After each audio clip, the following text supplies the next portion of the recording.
Another big breaking story coming out of Mexico.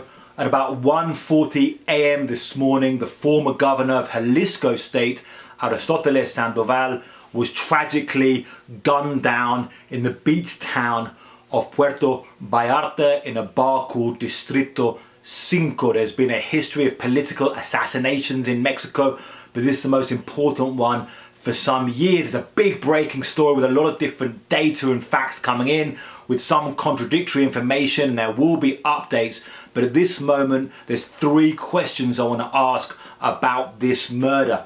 The first one is, how did the bodyguards fail so badly to protect the former governor? Now, the current Attorney General of Jalisco says that Sandoval arrived at the bar Distrito 5 at about 10 p.m.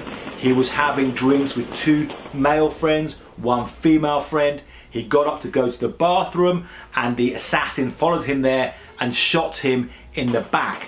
There was then more shooting involving more gunmen. One of the bodyguards was shot and apparently is in serious condition in hospital. And in this chaotic situation, the killer got away and they could not get the former governor to the hospital, and he died of his wounds. Now, officially, there are 15 bodyguards assigned to Sandoval and armoured cars paid for by the state. So how did they fail to protect him so badly?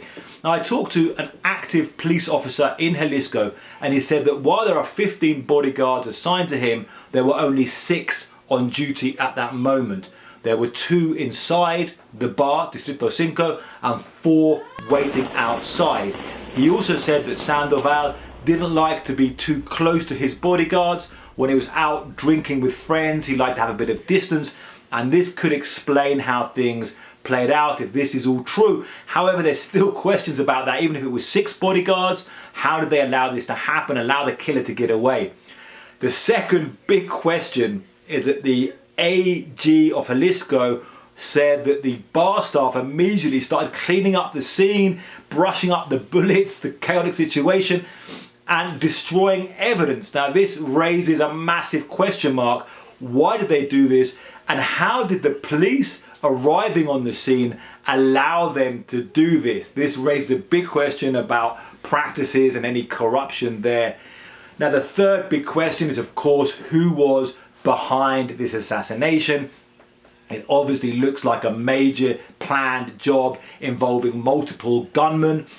And right away, anybody looking at this is asking about the cartels. Jalisco is one of the major states for drug trafficking in Mexico. It's home of one of the biggest cartels in Mexico, the Jalisco New Generation cartel. Now, they grew in power massively in the very period that Sandoval was governor of Jalisco, from 2012 till 2018. They also in that time murdered a lot of state police officers. And on one time in May 2015, they created blockades around the state of over 40 blockades of burning vehicles, and they shot down a military helicopter using an RPG-7. So it's obviously a very sophisticated cartel, not scared to attack officials and former officials and confront bodyguards. However, the police officer I spoke to said, well, is this really the cartel? And we should also ask questions about political motives. There is a history, as I said, of political murders in Mexico. What other people in the political situation can have anything to gain by this? Now, one thing is, we might never find out what really happened. There will be things developing in the next few days. But if we look in Mexico, there are a history of high-profile assassinations that are never solved.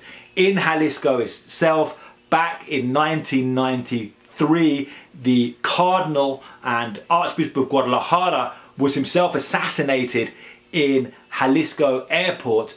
And still today, 27 years later, we are asking questions about that murder.